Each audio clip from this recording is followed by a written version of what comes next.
प्रिय बच्चों, आज हम लेसन 2 फेलो ट्रेवलर के बारे में अध्ययन करेंगे। इस पाठ के लेखक एजी गार्डिनर हैं।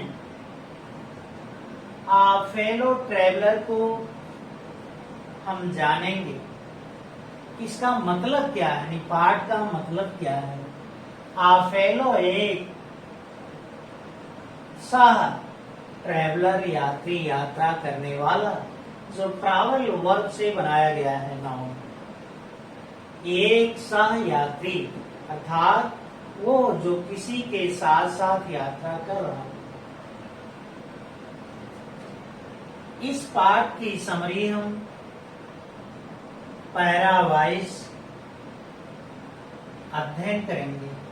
पैरा 1, इसमें दिखाया गया है कि लेखक एक गाड़ी से लंदन से मिडलैंड टाउन को जा रहा था। यह गाड़ी यात्रियों से भरी हुई थी।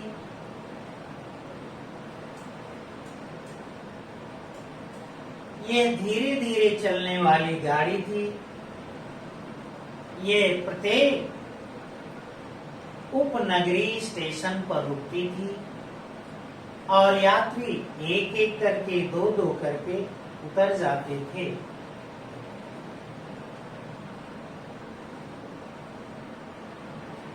लेखक को संदेह हुआ कि उसके डिब्बे में कौन पहले चढ़ा, वह कि उसका सहयात्री।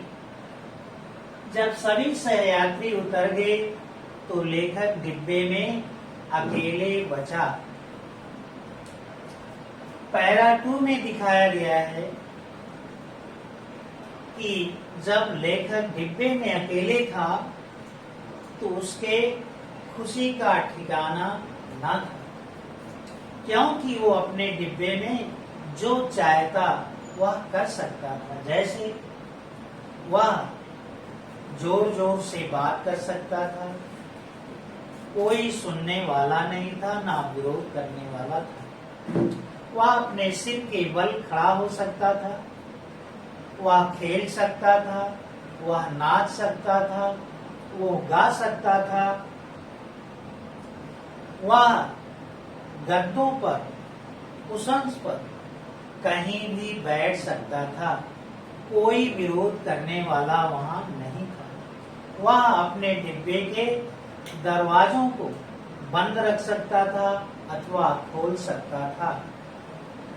लगता था कि उसके लिए आनंद का एक त्योहार है। पैरा 3, जब सभी यात्री उतर गए, लेखक ने अपने पेपर को नीचे रखा, खड़ा हुआ और खिड़की से बाहर देखा।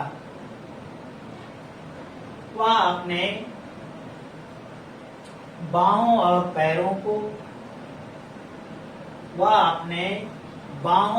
पैरों को फैलाया। फिर वो अपने सिगरेट को जलाया और अपनी सीट पर बैठ गया। वह पेपर लिया और फिर पढ़ना आरंभ किया। इसी बीच उसे अपने सहयात्री का ध्यान होता है। पैरा 4, इस पैरा में हम देखेंगे कि उसके सहयात्री ने लेखक को किस तरह से तंग कर दिया, उसके अहंकार को भड़का दिया। वह उड़ते हुए आया और सबसे पहले उसकी नाक पर बैठ गया। फिर लेखक ने इसे भगा दिया। फिर ये डिब्बे में इधर से उधर उड़ा और आया दूसरी बार उसकी गर्दन पर बैठ गया। लेखक ने फिर भगा दिया।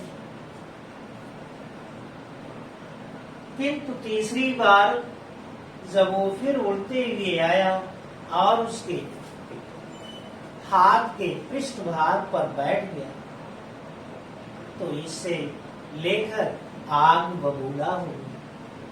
वो अपने क्रोध को नियंत्रित नहीं कर सका। उसने कहा कि तुम्हारे खिलाफ बहुत से अपराध हैं।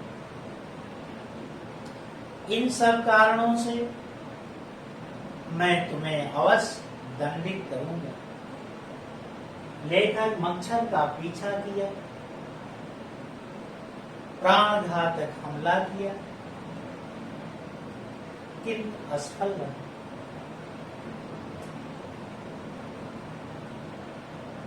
अब हम पैरा 5 में देखेंगे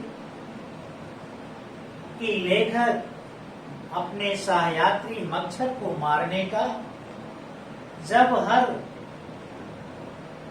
उपाय अपनाया और वो असफल हो गया, तो उसने एहसास किया कि वह उसके साथ मेटाडोर की भांति लड़ रहा है और उसका आनंद ले रहा है। यही नहीं, वो लेखक के साथ बराबरी के दर्जे पर लड़ा। लेखक अपने विचार बदल लिए। वह मच्छर के साथ मित्रता की भावना अपनाया। लेखक मनुष्य के 2 महान गुणों, उदारता और दया को अपना करके अपनी खोई हुई प्रतिष्ठा को पुनः प्राप्त करने की कोशिश की। क्योंकि लड़ाई में वह अपनी प्रतिष्ठा खो चुका था। वो एक हंसी का पात्र बन गया था। इसलिए उदारता और दया 2 महान गुणों को अपनाने का प्रयास किया और मच्छर को मारने का अपने विचार बदल लिए।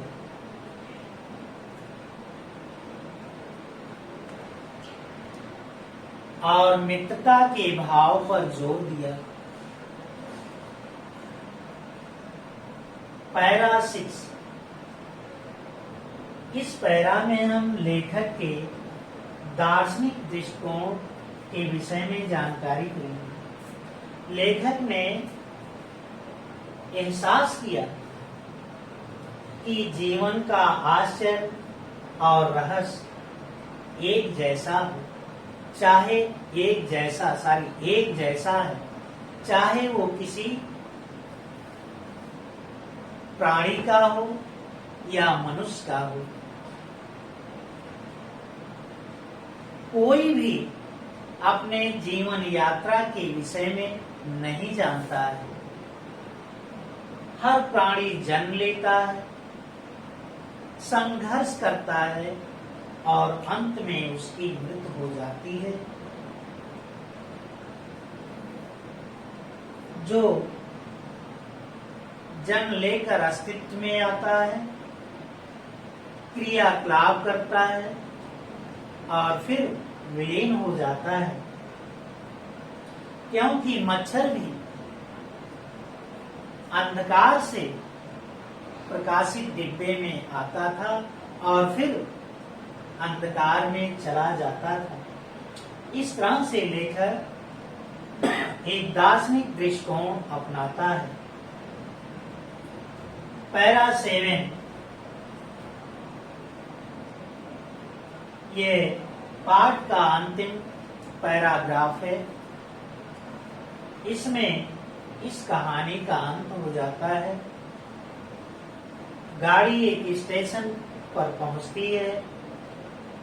एक पोर्टर लेखक को पुकारता है और उन्हें चेतावनी देता है कि ये आपका स्टेशन है लेखक ने अपनी टोपी और छड़ी पकड़ी, फिर वो अपने डिब्बे से नीचे उतर गया और ठंडी की और ग्रीष्म ऋतु की ठंडी रात में चला गया। तो इस तरह से कि बच्चों लेसन 2 की समरी ये हिंदी में